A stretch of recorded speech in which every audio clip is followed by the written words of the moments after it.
할렐루야. 네, 옆 사람에게 인사하겠습니다. 제 옆에 앉아주셔서 감사합니다. 환영합니다.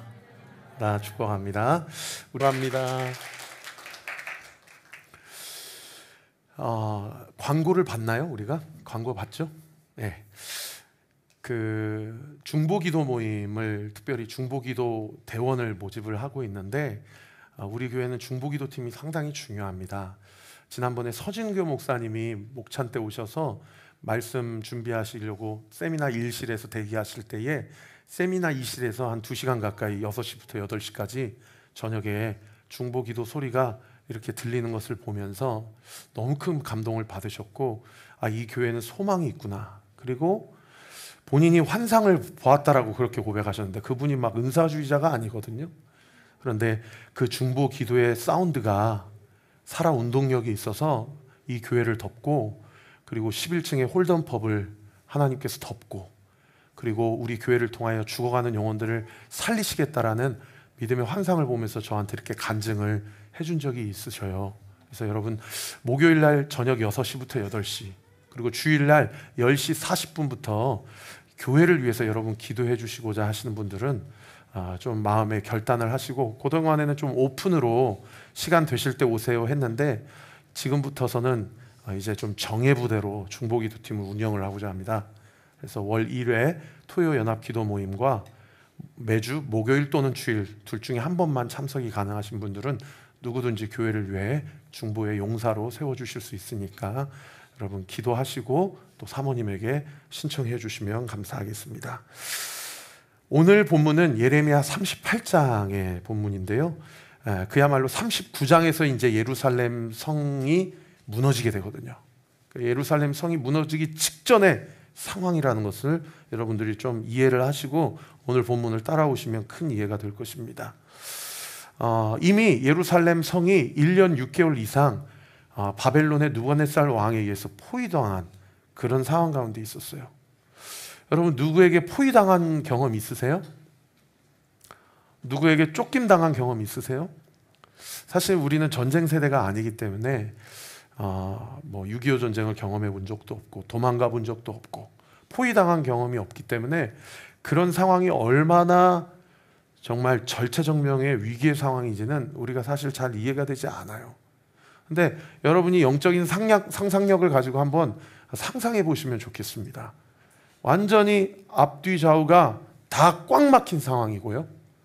그리고 내부에는 이미 식량과 식수가 다 바닥이 난 상황이에요.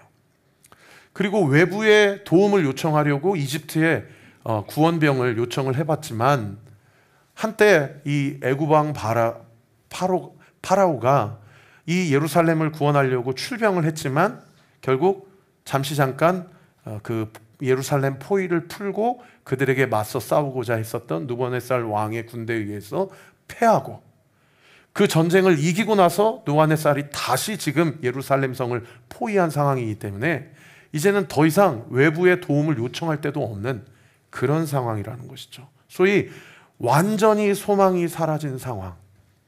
오늘 예배드리는 우리 온리 틴즈 지체들에게는 글쎄요, 여러분들이 살면서 완전히 소망이 끊어진 상황이 어떤 상황일까 한번 목사님이 상상해 보면, 학교 다닐 때 목사님이 문제 하나를 넘겨가지고 그 OMR 카드 요즘엔 안 하죠? 그거 표시했다가 한 칸씩 밀려가지고 거둘 때 완전히 앞이 블랙아웃 된 상황이 있었어요.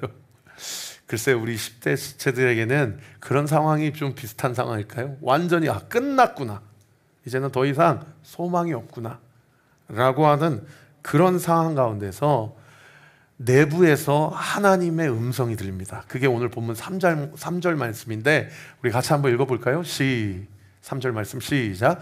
여호와께서 이와 같이 말씀하시니라. 이 성이 반드시 바벨론의 왕의 군대의 손에 넘어가리니 그가 차지하리라 하셨다 하는지라. 완전히 소망이 끊겼는데 내부에서 하나님의 음성이 들렸어요. 그래서 그나마 하나님이 구원해 주시겠다고 하는 약속이 아닌가라고 귀를 기울여 봤더니 세상에 3절 말씀에 뭐라고 얘기하셔요? 이 성이 바벨론 왕의 군대의 손에 넘어가게 될 것이고, 즉 이 전쟁에서 너희는 패배할 것이고 이 성을 그들이 차지하게 될 것이다. 이런 절망적인 메시지가 들리는 거예요. 예? 그러니 사실은 끝났구나 했으면 괜찮아, 다시 OMR 카드를 작성할 수 있도록 시간을 배려해 준대, 이런 얘기가 들려야 되는데 너 끝났어, 끝난 거야, 이런 얘기가 들리니 얼마나 속이, 그죠? 그럼 어쩌라는 건가? 하나님에 대해서 도대체 어떻게 하라고 이렇게 하시는 건가? 이런 생각이 들리잖아요. 그런데 오늘 보면 2절에 뭐라고 얘기하셔요? 이렇게 얘기합니다. 여호와께서 이와 같이 말씀하시되 이 성에 머무는 자는 칼과 기근과 전염병에 죽을 것이고, 그러나 이 바벨론 군대 갈대아인들에게 항복하는 자는 살리니 그는 노량물을 얻은 같이 자기 목숨을 건질 것이다. 그러니까 우리가 원하는 기대치는 뭐냐면, 지금 시드기야 왕 마지막 왕인데 그 전에 13대 히스기야 왕 때 아수르 군대가 예루살렘을 포위했을 때 드라마틱한 그 역사적 근거가 있거든요. 과거의 역사적 기록이 있어요.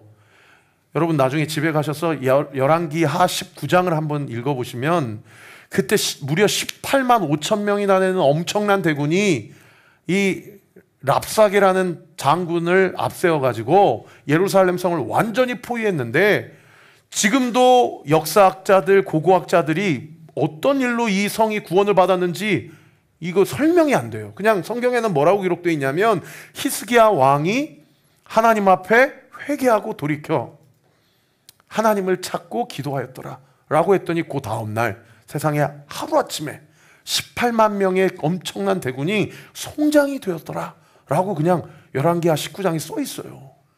그러니까 히스기야 왕도 그 당시 안에 있는 모든 이스라엘 백성도 그때 히스기야 왕 때처럼 오늘날에도 저 바벨론 왕 느부갓네살 수십만 군의 대군을 하나님이 한 큐에 그냥 송장으로 다 죽이실 수 있잖아요. 이런 음성을 기대했는데 오늘 본문 2절에 뭐라고 얘기합니까? 항복해라. 항복하는 자만 살리라. 항복하지 않고 버팅기면 칼과 기근과 전염병에 다 죽임을 당하게 될 것이다 라고 이야기하는 거예요. 여러분, 이 말씀을 누가 전했다고요? 예루살렘 성 안에서 예레미야가 전했어요. 그러니까 성 안에 있는 왕들과 대소신료들과 모든 백성들이 예레미야가 얼마나 믿겠어요. 저 사람은 거짓 예언자여야 해 라는 생각으로 가득 차 있는 상황이었어요. 그래가지고 오늘 보면 4절 말씀해 보면 실제로 모든 고관들과 대소신료들이 뭐라고 얘기하냐? 여기서 이 사람은 예레미야입니다. 백성의 평안을 구하지 아니하고 재난을 구하오니 청하건대 이 사람을 죽이소서. 그가 이와 같이 말하여 이 성에 남은 군사의 손과 모든 백성의 손을 약하게 하나이다. 사기를 완전히 꺾어버리는 아주 나쁜 선지자, 거짓 선지자 예레미야, 저 사람을 죽여야 돼. 이렇게 대소신료들이 그렇게 상소를 올리는 것입니다.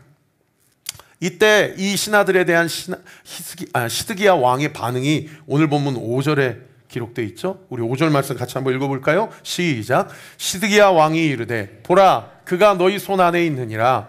왕은 조금도 너희를 거스를 수 없느니라 하는지라. 아까 드라마 바이블에는 이 좀 본문 연구가 좀 부족했던 것 같아요. 그 두란노에서 되게 표독스러운 말투로 성우가 히스기야 왕이 이르되 보라, 왕은 조금도 너희를 거스릴 수 없느니라. 이렇게 성우가 읽었는데 저는 그렇게 말하지 않았을 것 같아요. 완전히 무기력하고 무지하고 무능력한 왕이에요. 너희들의 좋을 대로 행하라. 나는 힘이 없느니라. 너희들이 알아서 해라. 이렇게 얘기했었을 것 같아요. 그런데 이 시드기야 왕이 무능하고 무지하고 무기력한 왕인 건 맞지만 왜 무능하고 무기력하고 무지한 왕이 됐을까요? 히스기야 왕이 왕이면서도, 여러분 잘 들으세요, 하나님을 두려워하지 않고 사람 눈치를 보니까 그런 거예요. 왜 이 사람이 하나님을 두려워하지 않고 사람 눈치를 봤는지는 제가 조금 이따가 설명을 드리겠습니다. 예수님께서 마태복음 10장 말씀에 뭐라고 얘기하시냐면 이렇게 얘기하셔요. 몸은 죽여도 영혼은 능히 죽이지 못하는 자들을 두려워하지 말고 오직 몸과 영혼을 능히 지옥에 멸하실 수 있는 이를 두려워하라. 사랑하는 성도 여러분, 믿는 자는 누구만 눈치 보면 되냐면요, 하나님만 눈치 보시면 됩니다. 할렐루야. 물론 이 말이 막 직장 생활하면서 학교 가가지고 눈치 없이 막 하나님이 내 편이니까 나는 내 마음대로 하고 그분 눈치만 볼 거야, 이렇게 하라는 설교는 아니에요. 사회성이 있어야죠. 그런데 여러분 그거 아세요? 보이지 않는 하나님 눈치 보는 사람은 여러분 보는 사람 앞에서도 눈 가리고 아웅하지 않습니다. 여러분 우리가 하나님 두려워하면 여러분 사람 두려워할 필요 없어요. 왜요? 사람은 몸은 죽일 수 있어도 우리의 영혼은 지옥으로 떨어뜨리게 할 수 없기 때문이에요. 할렐루야. 여러분 요즘에 무엇 때문에 두려우시거나 누구 때문에 언짢으세요? 오늘 첫 번째 등대 나눔 질문이 바로 이것입니다. 요즘 내가 두려워하는 것이 있다면 무엇이고 나는 사람을 두려워하는 또는 상황을 두려워하는가? 아니면 진정으로 하나님을 두려워하는가? 우리 온리교회 모든 성도들은 보이지 않는 하나님을 보는 것과 같이 두려워하며 혼자 있는 시간에도 하나님 앞에서 코람데오 주님 앞에서 우리가 신실하게 살아갈 때에 우리 주님께서 우리의 삶, 우리의 가정, 우리의 모든 문제를 책임져 주시는 줄 믿으시기를 예수님의 이름으로 축원합니다. 이렇게 감옥에 갇힌 예레미야가요, 어디에 갇혔는지 오늘 6절 본문이 얘기하고 있는데 6절 한번 말씀 띄워주세요. 여기 제가 읽어드리겠습니다. 그들이, 여기서 말하는 그들은 그 힘께나 쓰는 왕까지도 눈치 보게 하는 영의정, 좌의정, 우의정, 대소신료들이에요. 그들이 예레미야를 끌어다가 어디에 가둬놨대요? 감옥들에 있는 왕의 아들 말기야의 구덩이에 던져 넣었다. 예레미야를 줄로 달아내렸는데 그 구덩이에는 물이 없고 진창, 다른 번역 성경에 진흙뿐이었다. 예레미야가 진창, 진흙 속에 빠졌다. 아니 무슨 감옥이 구덩이 같은 감옥이 있나? 그리고 구덩이를 오늘 보면 6절에 무슨 구덩이라고 얘기해요? 왕의 아들 말기야의 구덩이다. 제가 이게 잘 이해가 안 돼서 원어를 찾아보니까 이 히브리어 구덩이가 보르라는 단어인데, 이 보르라는 단어는 구덩이라는 뜻도 있지만 정확히 얘기하면 수조, 물탱크라는 뜻이에요. 여러분 예루살렘 성 안에는 많은 사람들이 각자 집안마다, 가족마다, 가옥마다 다 물탱크가 하나씩 있었어요. 왜냐하면 이 예루살렘은 천연의 자연 요새이기 때문에 웬만한 군대가 쳐들어와도 적어도 1년 6개월은 다 버티는 거예요. 그런데 이 예루살렘 성의 가장 위크 포인트가 뭐냐? 이 물대기가 어려운 거예요. 물 공급이 어려운 거예요. 그래서 각 가옥마다, 가정마다 다 구덩이를 하나씩 퍼놔요. 그래서 비가 내리면 거기다가 물을 저장하는 거예요. 그 물을 가져다가 가축에게도 먹이고 농업용수로도 쓰고 끓여다가 식수로도 쓰는 거예요. 그러니까 어떤 수조는 문헌에 보면은 1m, 2m 정도 되는 수조도 있지만은 오늘 6절 말씀에 나온 수조는 왕의 아들의 수조잖아요. 그러니까 엄청 큰 수조인 거예요. 왕의 아들은. 그러니까 세상에 주석에 보니까 이 왕의 아들 말기야의 수조 탱크가 최소 8m 이상 됐을 것이다. 이렇게 추정을 하는 거예요. 엄청난 물을 담을 수 있는 물탱크예요. 세상에 이 예레미야를 그 물탱크에다가 가둬버린 거예요. 그런데 6절 말씀 다시 띄워주시면 그 구덩이에는 물이 있어요, 없어요? 물이 없어요. 그러니까 여러분 한번 생각해 보세요. 왕의 물탱크에도 물이 없으니 일반 평민 물탱크에는 물이 있겠어요? 그러니까 바로 그 다음 장인 39장에 예루살렘 성이 무너지는 거예요. 바벨론 군대가 힘이 세서 무너지는 게 아니고 내부에서 더 이상 버틸 수가 없는 거예요. 거기다가 예레미야를 그냥 던져버린 거예요. 그만큼 당시의 식순환이 심각했다라는 것이고, 예레미야를 줄로 달아 내릴 정도의 수조면 최소 8m 이상 되는 엄청난 수조였다라는 것이죠. 자, 이 지점에서 영적인 인사이트를 우리가 한 가지 얻을 수 있는데 그게 뭐냐면, 예레미야는 그 수조 보르라는 곳에 갇혀서 며칠을, 몇 날을, 몇 주를 가둬져 있는지 성경이 이야기하지 않아요. 왜? 중요하지 않으니까. 근데 여러분 한번 생각해 보세요. 거기에 가둬버리고 뚜껑을 닫아버렸어요. 그러면 비단 줄기 들어올 수가 없잖아요. 예레미야는 그 보루 안에서 무슨 생각을 했을까요?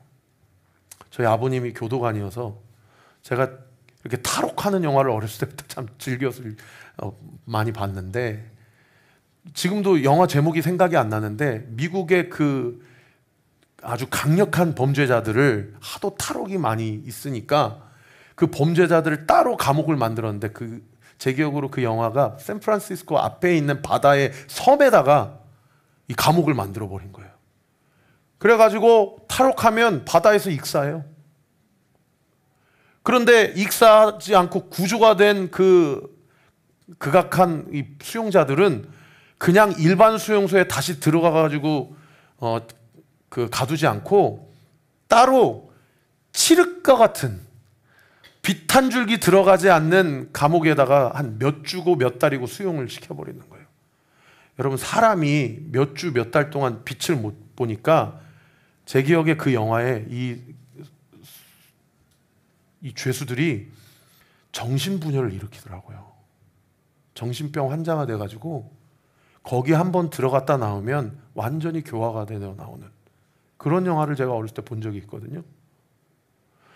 여러분, 이게 그냥 물탱크에 갇혔나 보다 하고 그렇게 끝날 일이 아니고, 그리고 더군다나 예레미야는 뭐 잘못해서 들어온 게 아니라 하나님의 말씀을 있는 그대로 선포하다가 수조에 갇힌 거잖아요. 그런데 생각을 해보면 예레미야만 가둬진 것이 아니고 지금 누구도 사실상 갇혀 있는 거랑 매한가지입니까? 시드기야를 포함한 모든 대소신료들과 당시 예루살렘 백성들은 느부갓네살 왕에 의해서 예루살렘 성이라는 감옥 안에 갇혀져 있는 거예요. 우리 아까 조정숙 성도님이 그 하나님의 징계, 하나님의 회초리라는 것을 감정해 주셨는데, 들으면서 하나님께서 지금 이 오늘 예배를 영적인 한 흐름 가운데서 지금 준비하고 이 예배 가운데 일하시는구나 라고 생각되는 게 뭐냐면, 정숙자매하고 짠 것도 아닌데도 저도 하나님의 징계와 하나님의 섭리 설교를 준비했어요. 여러분, 예루살렘 백성들도 갇혀져 있습니다. 그리고 예레미야도 갇혀져 있어요. 똑같이 갇혀져 있는데 입장이 달라요. 한번 띄워주세요. 여러분, 예루살렘은 바벨론 군대라는 것에 의해서 갇혀져 있죠. 이거는 뭡니까? 하나님의 징계예요. 이 하나님의 징계는 받는 백성은 어떻게 반응해야 돼요? 그냥 포로로 끌려가야 돼요. 받아야 돼요. 하나님의 징계는 받는 것밖에 방법이 없어요. 회피할 수가 없어요. 그래서 하나님의 징계를 받을 때는 가장 지혜로운 사람의 스탠스는 어떤 스탠스냐? 인정하고 받아들이는 것밖에 없어요. 그런데 똑같이 갇혀 있어도 예레미야는 어디에 갇혀 있냐? 수조, 보루에 갇혀 있어요. 이거는 예레미야가 잘못해서 갇혀 있는 게 아니에요. 이건 하나님의 섭리예요. 이 하나님의 섭리에 대한 성도의 가장 지혜로운 스탠스는 뭐냐? 그냥 버티는 것밖에 없어요. 띄워주세요. 잘 따라오세요. 네, 하나님의 섭리, 버텨야 된다. 그러면 가장 지혜로운 성도들은 결국 이 하나님의 섭리를 어떻게 받아들여야 됩니까? 기도하고 인내하는 것밖에 방법이 없어요. 우리가 신앙생활할 때 고난 앞에 또는 앞뒤 좌우로 완전히 우겨쌈을 당할 때가 있어요. 오늘 예배드리는 성도님들 한 분 한 분의 표정을 보면 여러분들의 삶이 제 마음에 들어와요. 어떤 분들은 건강, 아니 질병이라는 감옥에 있고, 어떤 분들은 재정이라는 위기의 감옥에 있고, 어떤 분들은 관계라는 감옥에 있어요. 우리는 궁금해요. 이게 하나님의 징계인지, 이게 하나님의 섭리인지. 그런데 하나님의 징계든 하나님의 섭리든 공통점이 뭐예요? 인정하고 받아들이고 기도하며 인내하는 방법밖에 없어요. 그러면 하나님이 일하세요. 할렐루야. 가장 미련한 스탠스가 뭐라고요? 버팅기는 거예요. 히스기야 왕 때도 그런 일이 있었잖아. 지금도 그런 역사가 일어날 수 있잖아 하고 끝까지 버팅기고 회개하지 않고 하나님 앞에 무릎 꿇지 않는, 그게 가장 미련한 거라는 거죠. 무엇이 하나님의 징계이고 하나님의 섭리인지를 가늠해 볼 수 있는 또 한 가지의 기준이 있어요. 그게 오늘 본문에 어떻게 기록되어 있느냐면, 하나님의 징계가 아닌 섭리일 때, 그리고 반대로 하나님의 섭리가 아닌 징계일 때 하나님이 돕는 자들을 붙이세요. 할렐루야. 여러분이 사방으로 우겨쌈을 당하고 있더라도 하나님이 우리에게 돕는 자를 붙이셔요. 그게 오늘 본문에는 에벳멜렉이라는 사람인데, 7절 말씀에 그 에벳멜렉이 등장합니다. 우리 같이 한번 읽어볼까요? 시작.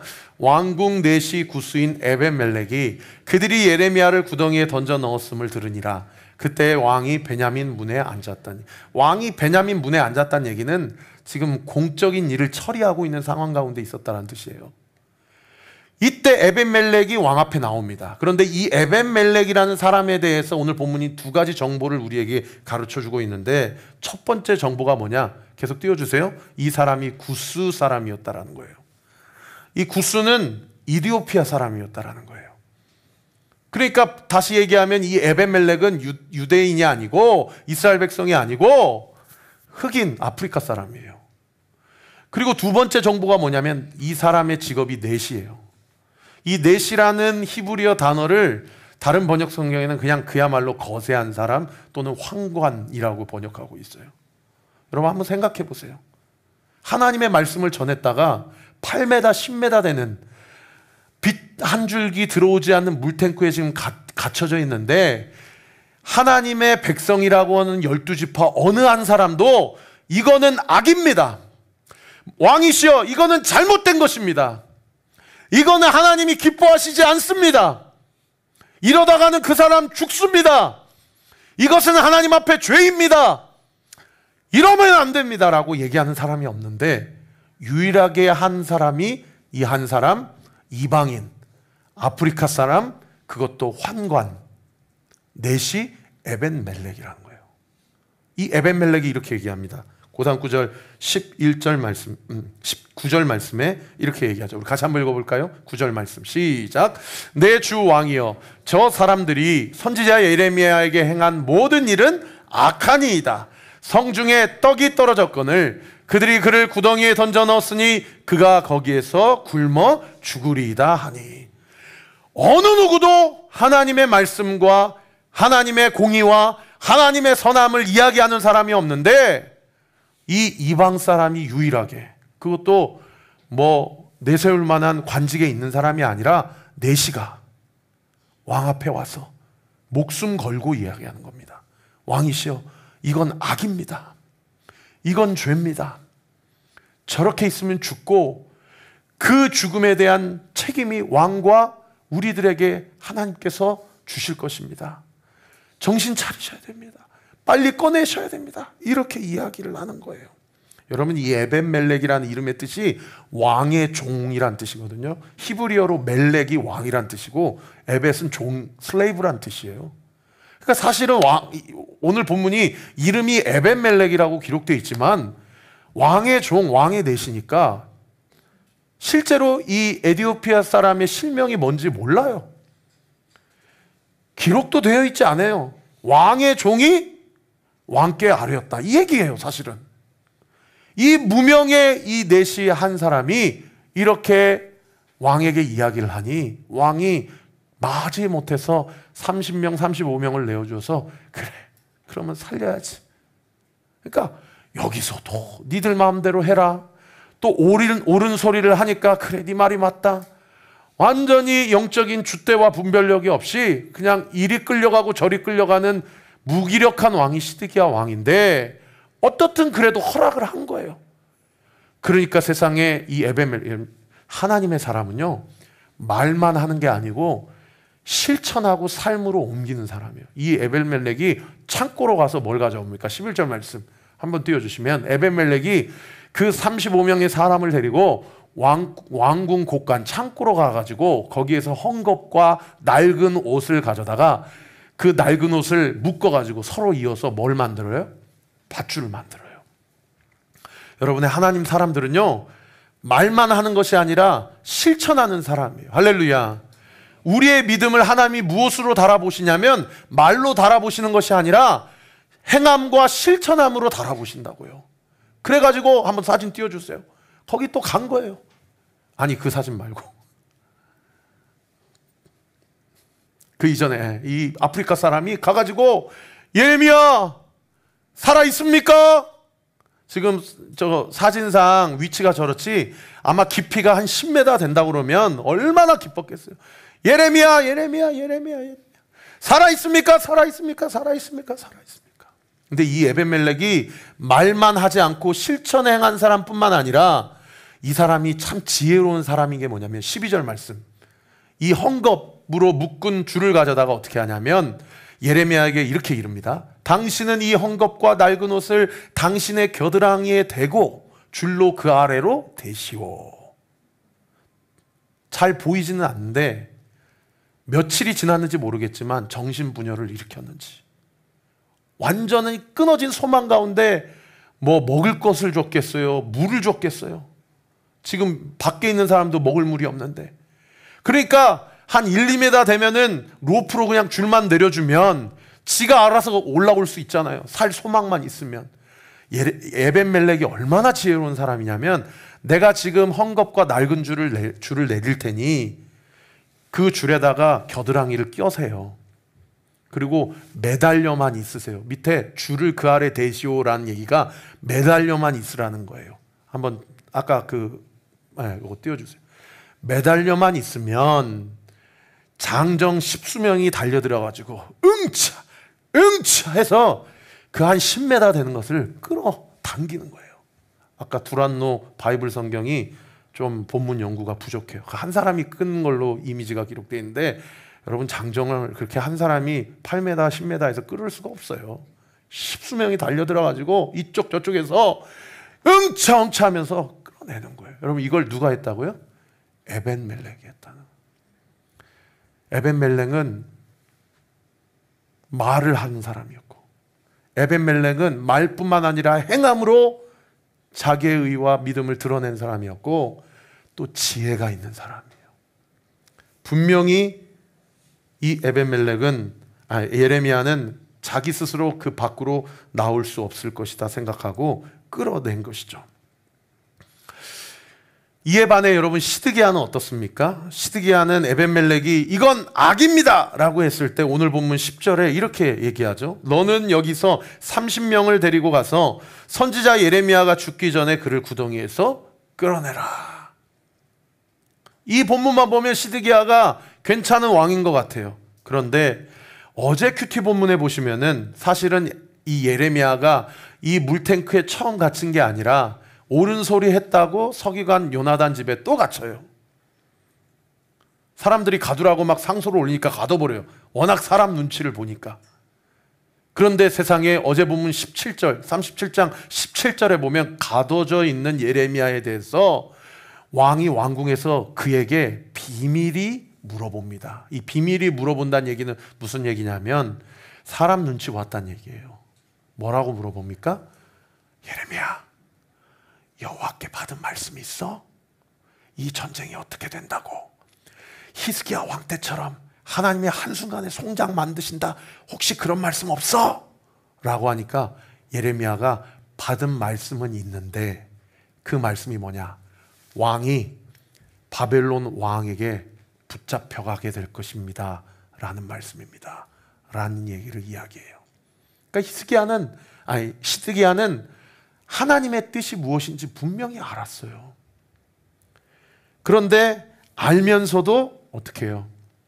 그 말씀을 부정하고 내가 듣고 싶은 말을 해야지, 내가 듣기 싫은 말 그렇게 계속할 거야 하고 또 물탱크로 가둔 거예요. 여러분 여기서 우리가 알 수 있는 또 한 가지 중요한 영적 교훈이 무엇입니까?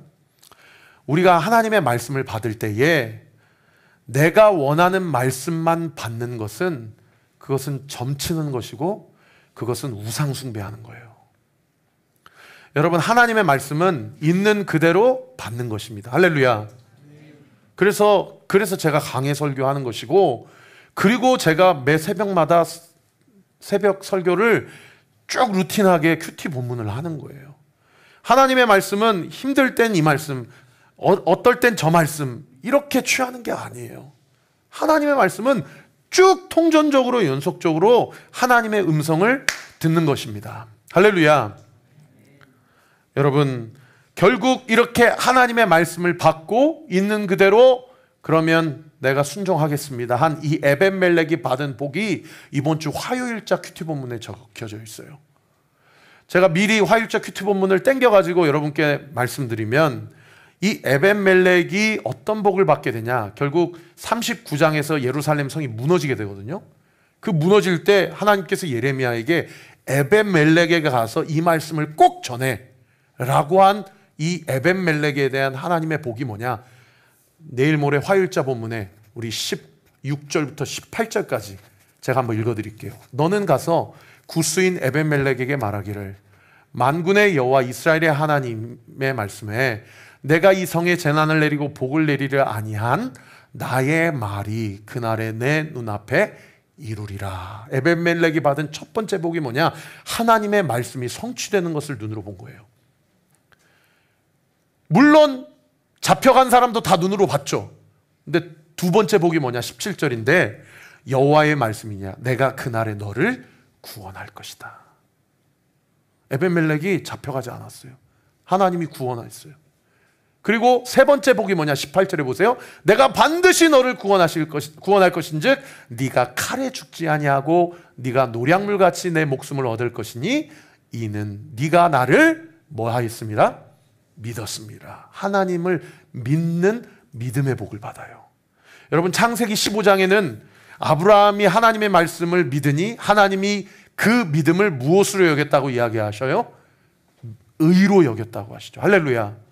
여러분, 이 세상을 살면서 하나님 앞에 의로운 사람이 있습니까? 하나님의 기준은 생각으로라도 짓는 죄도 다 하나님 앞에 범죄함인데 누가 하나님 앞에 의롭다 할 수 있겠어요? 그래서 성경 로마서 기자가 뭐라고 얘기해요? 의인은 없나니 하나도 없다. 그런데 이 에벤멜렉이 하나님의 말씀을 믿었고 하나님은 이 믿음을 그의 의로 여겨 그를 구원하신 것입니다. 할렐루야.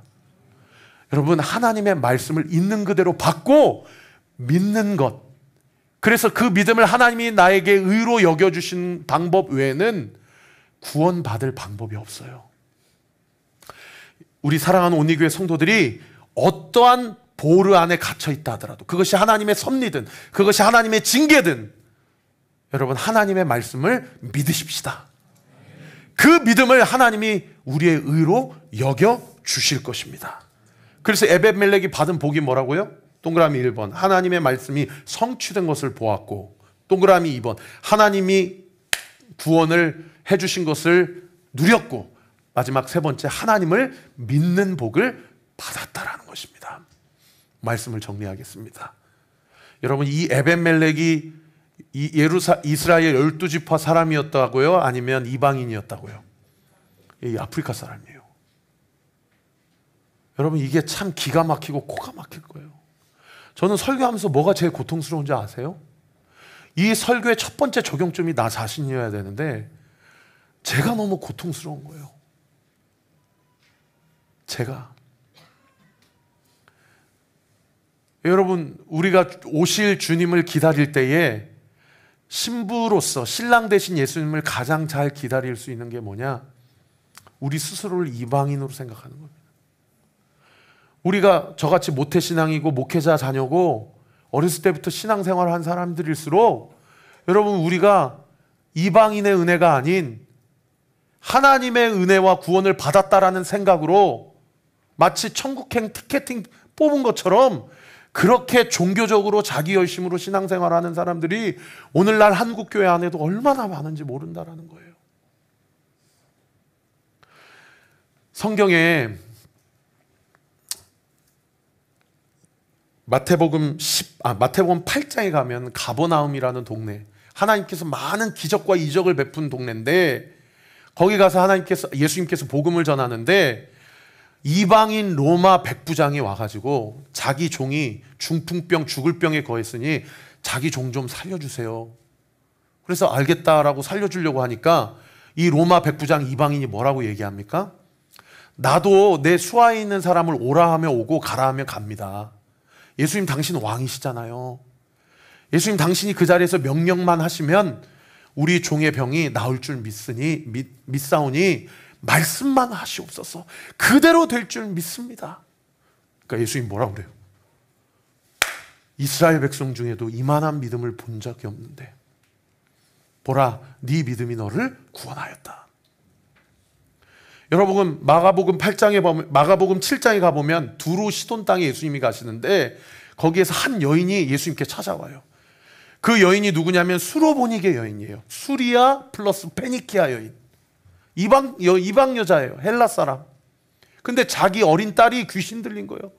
그래가지고 막 침을 흘리면서 막 발작을 일으키니까 이 여인이 주님, 제 딸 좀 고쳐주세요.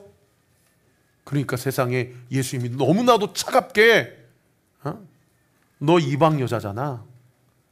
자녀들에게 주는 떡을 개들에게 던지는 게 마땅하지 아니야. 무슨 얘기예요? 너 개야. 너 가. 이런 얘기예요. 그런데 세상에 이 수로보니게 여인이 뭐라고 얘기합니까? 주님 맞습니다. 저는 개입니다. 그런데 개들도 주인의 상에 떨어지는 부스러기를 먹지 않습니까?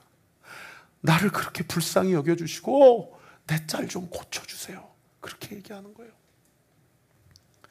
여러분, 누가복음 17장에 가보면 예수님께서 예루살렘에 십자가에 달려 죽으시려고 예루살렘을 가는 중에 갈릴리 지방에서 어디를 지나가야 되냐면 사마리아를 지나가요.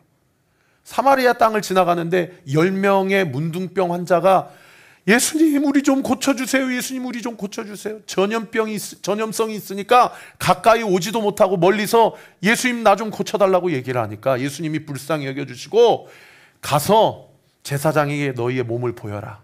그러면 고침을 받으리라. 10명이 자기 주변의 지방에 있는 제사장 레위지파 사람에게 자기 살을 보여주고 자기가 더 이상 문둥병 환자가 아님을 보여주려고 가다가 세상에 고침을 받아요. 그런데 10명이 똑같이 고침을 받았는데 한 명만 예수님 앞에 돌아와서 주님이 나를 낫게 하셨다라고 예수님을 찬양합니다. 그러니까 예수님이 뭐라고 그래요? 나머지 9명은 어디 갔냐? 그러면서 이렇게 얘기하시죠. 한번 띄워주실래요? 이 이방인 외에는 하나님께 영광을 돌리러 돌아온 자가 없느냐 하시고 네 믿음이 너를 구원하였다? 가라. 다른 사람들은 질병 고침받을 수 있었을지는 몰라도 영혼을 구원받은 사람은 이 사마리아 사람, 이방 사람 한 사람이라. 여러분, 요즘에 뭐 때문에 마음이 높아져 있으세요? 뭐 때문에 마음에 은혜가 없으세요? 저는 엊그저께 일부 예배 때는 얘기 안 했는데 오륜교회 주성환 목사님 찾아가서 인사했습니다. 저 찾아간 거 되게 힘들었어요. 3년 3개월 만에 찾아갔습니다. 제가 오륜교회 어떤 상처를 받았는지는 은혜가 안 되기 때문에 여기서 얘기하지는 않겠습니다. 근데 지난 3년 3개월 동안 하나님이 너무 놀라운 은혜를 많이 주셨어요. 정말 말로 다 할 수 없는 은혜를 주셨어요. 근데 제 안에 꼬인 부분을 하나님이 자꾸 지적하는 거예요. 너 용서해라. 너 네가 잘한 거 없어. 최 목사야 너 똑같아.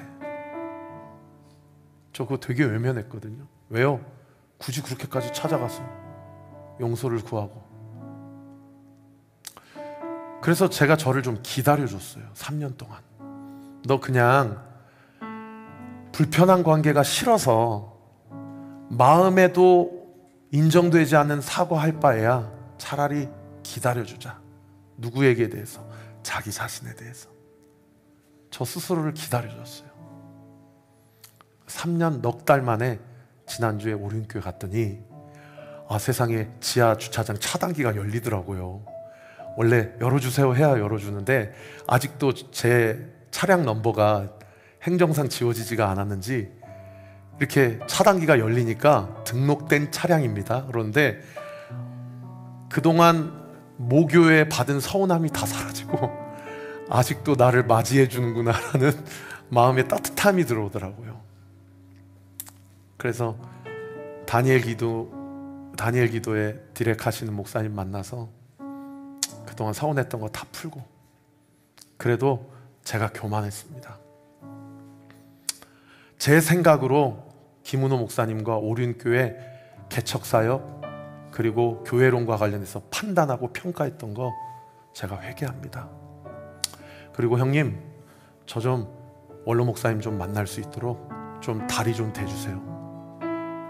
그 얘기하기 정말 힘들었는데 나오더라고요. 그리고 제가 나오면서 그 오륜교회 소식 듣고 싶지 않아서 제가 주성환 목사님 언팔했거든요. 제가 이런 것까지 다 나눕니다. 근데 그것도 죄송합니다 했더니 막 웃으시더라고요. 그래서 다시 팔로우 초청하니까 받아주시고, 주 목사님 저한테 그래요. 조 목사야, 잘 왔어. 넌 오륜교회 출신 목회자야. 그리고 김은호 목사님이 DNA 미니스트리라고 30대 40대 개척교회 목회자들 훈련시키는 프로그램을 진행하고 있는데 내가 항상 네가 생각났어. 내가 다음 기수에 너 넣어줄 테니까 꼭 신청해. 그리고 내가 너 만나고 목양실로 가서 목사님한테 최 목사가 이래 찾아왔는데 한번 만나주시죠. 한번 얘기할 테니까 가서 한번 찾아뵙고 인사드려. 형님 고맙습니다. 그랬더니 목요일날 찾아뵙고 인사드렸는데 금요일날 토요일날 어제 그제 주성환 목사님한테 연락이 안 오는 거예요. 그래서 뭐가 잘 얘기가 안 됐나 했더니 어젯밤에 저한테 문자가 와서 최 목사 말씀드렸으니 와서 인사드려. 그래서 저 이번 주에 가야 돼요. 여러분, 뭐가 그렇게 잘나세요? 뭐가 그렇게 나이브하세요? 하나님 앞에 감추지 말고, 우리 아까 조정숙 성도님 얘기한 것처럼 회초리는 미워서 때리는 게 아니에요. 사랑하니까 때리는 거예요. 그리고 사랑하니까 하나님의 섭리가 있는 것입니다. 우리 그렇게 함께 교회를 세워가며 하나님의 뜻을 온전히 발견하고 확인하고, 그 어느 누군가에게도 복음을 나누고 전하는데 거리낌이 없는 저와 우리 모든 온리교회 성도들 되시기를 우리 구주 예수 그리스도 이름으로 축복합니다. 우리 함께 찬양합시다.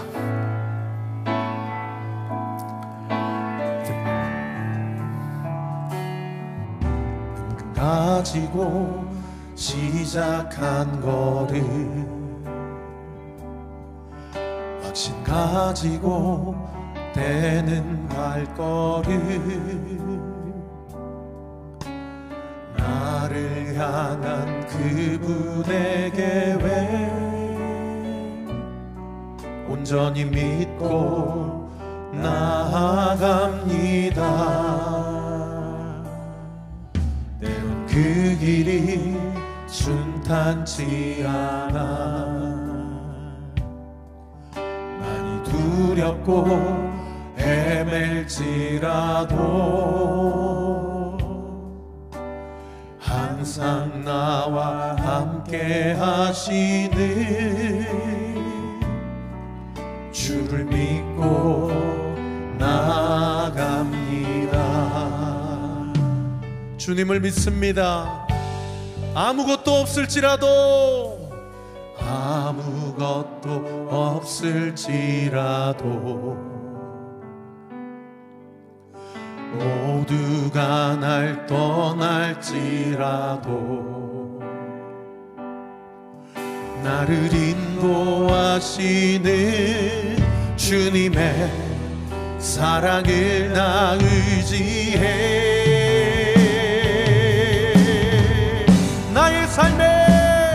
나의 삶에 고난을 통하여 일하시는 주님을 신뢰해. 아멘 아멘. 내 뜻대로 살아내는 변하지 않는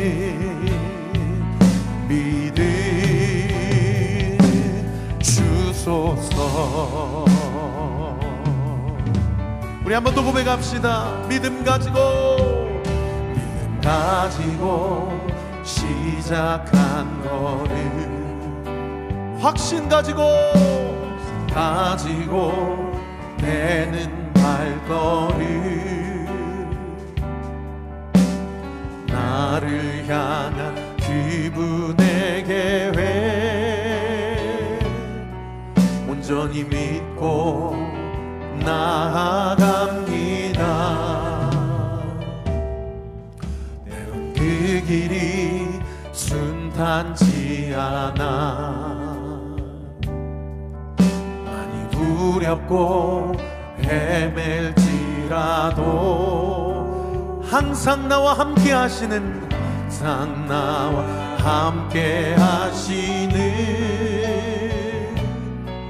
주를 믿고 나갑니다.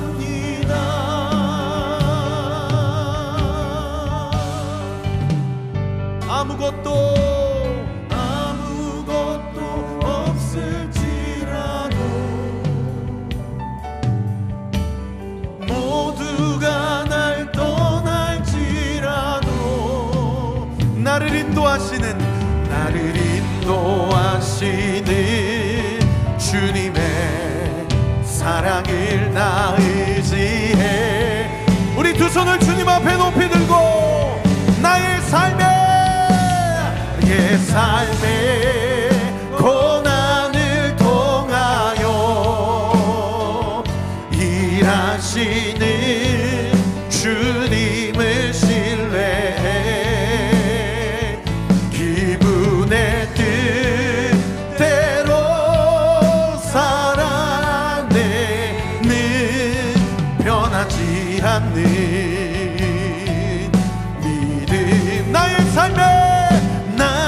삶의 고난을 통하여 일하시는 주님을 신뢰해 그분의 뜻대로 살아내는 변하지 않는 믿음 주소서.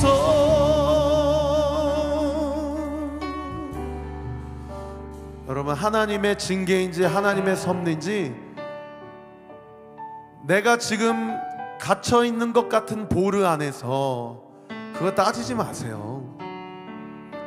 하나님의 징계든 섭리든 어떻든 우리의 스탠스는 똑같아요.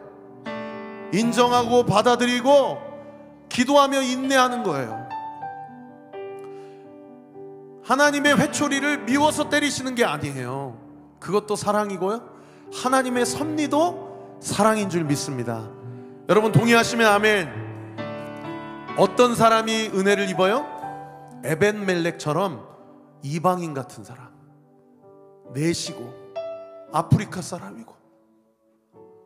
그러니까 기도하러 와도 세리의 기도는 어때요? 주님, 나는 죄인입니다. 하나님, 나를 용서해 주세요. 남편의 문제가 아니라 나의 문제입니다. 아내의 문제가 아니라 내 문제입니다. 자녀들의 문제가 아니라 내 문제입니다. 그런 고백을 할 수 있는 거 아닙니까? 바리새인은 어떻게 기도해요? 나는 11조를 얼마 했고, 나는 봉사 헌신을 얼마 했고, 나는 하나님 앞에 이걸 지켰고, 나는 맨날 큐티했고. 여러분, 그런 사람은요, 예레미야 다 가둬야 된다, 죽여야 된다고 이런 얘기하는 거예요. 근데 에베멜렉은 뭐예요? 왕이시여, 이건 죄입니다, 이건 악입니다, 이렇게 하시면 아니 됩니다.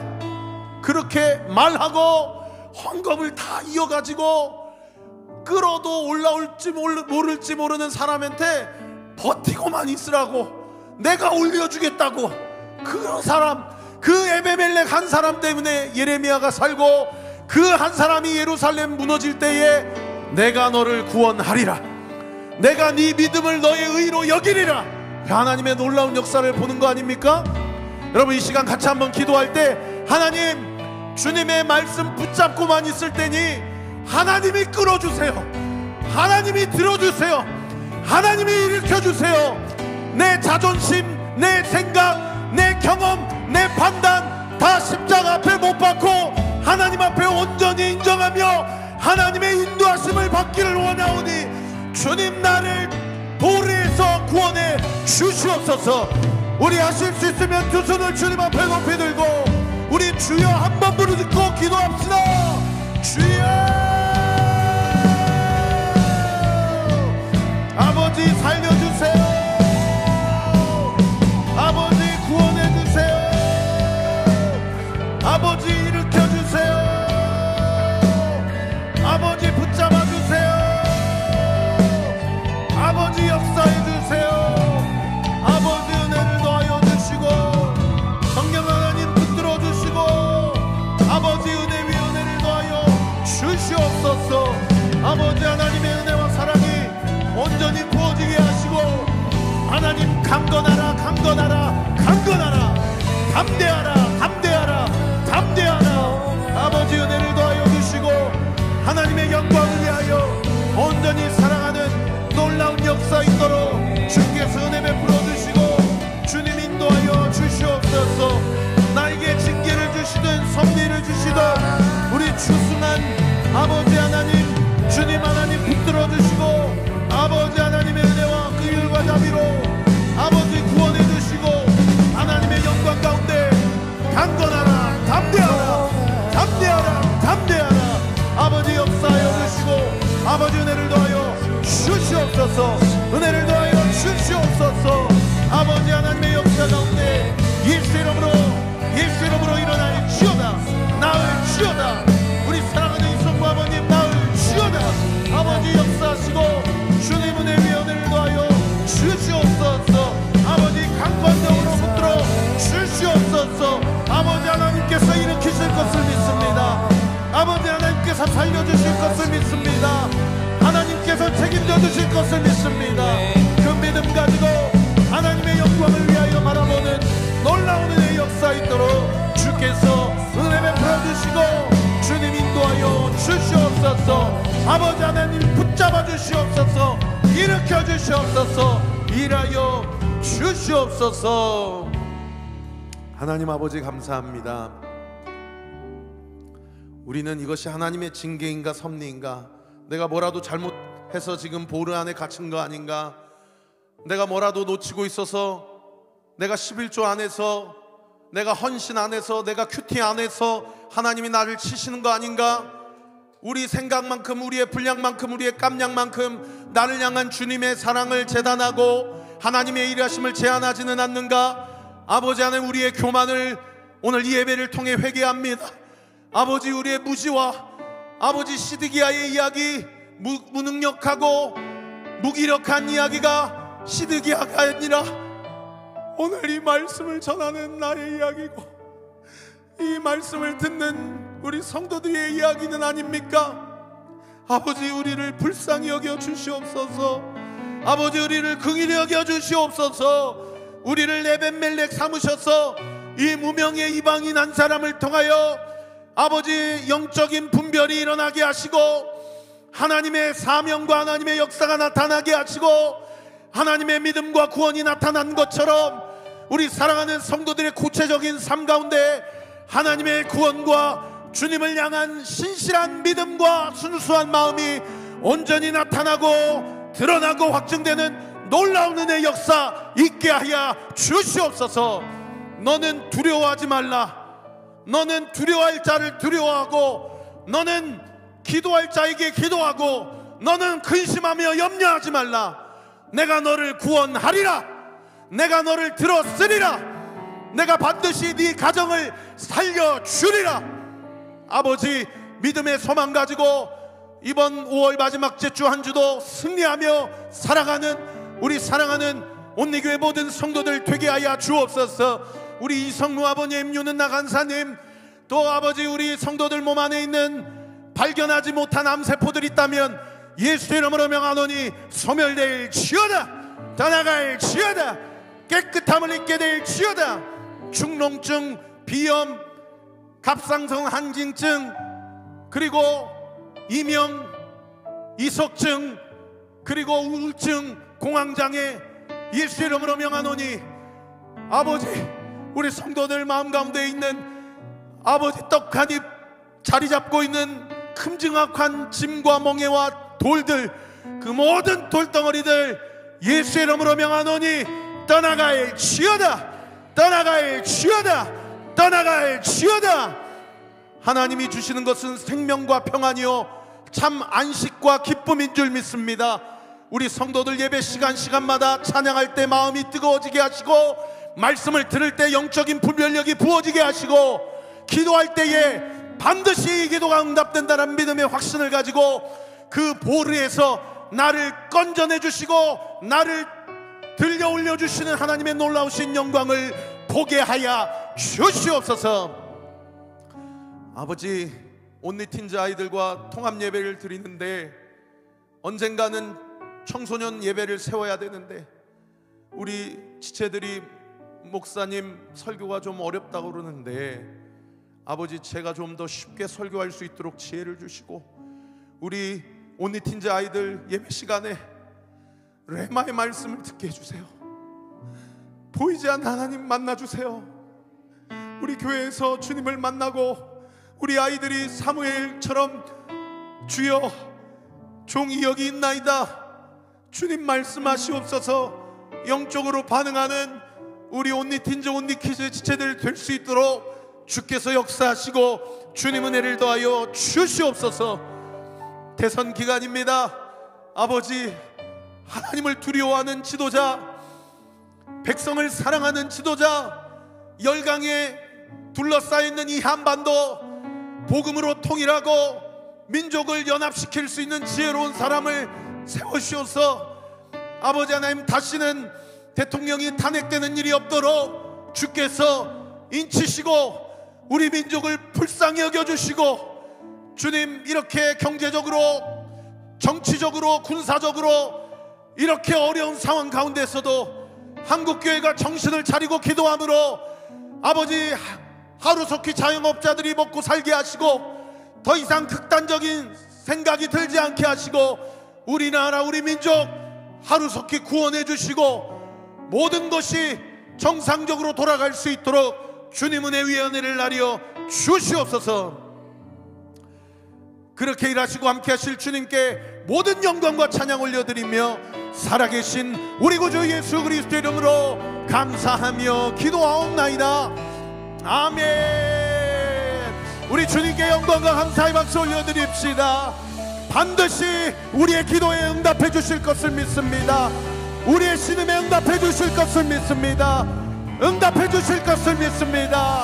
할렐루야, 할렐루야, 아멘. 우리 다 같이 자리에서 일어나셔서 축도함으로 공동체 고백하고 축도함으로 예배를 마치겠습니다. 시작. 주님은 빛이십니다. 저희도 어두운 세상에 빛이 되게 하소서. 사회와 교회의 한 빛을 비춘 공동체, 마음과 몸을 주님께 드립니다. 이것이 내 것이 아님을 깨닫게 하시고 헌신하여 이 땅에 하나님 나라를 이루게 하소서. 주님은 우리의 목자이십니다. 양이 목자를 떠나 살 수 없듯이 우리도 주님을 떠나 살 수 없습니다. 주님께 순종하는 삶이 가장 안전하고 완전한 삶입니다. 이제 세상으로 나아가 예수 그리스도의 주인 되심을 선포하는 삶이 되게 하소서. 아멘.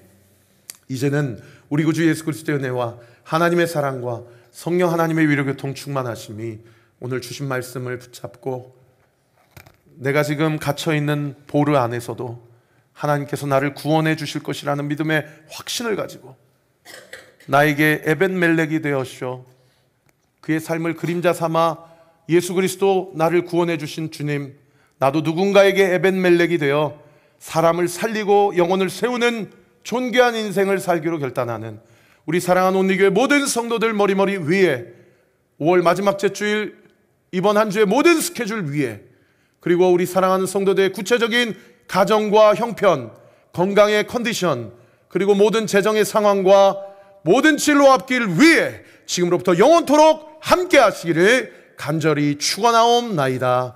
아멘.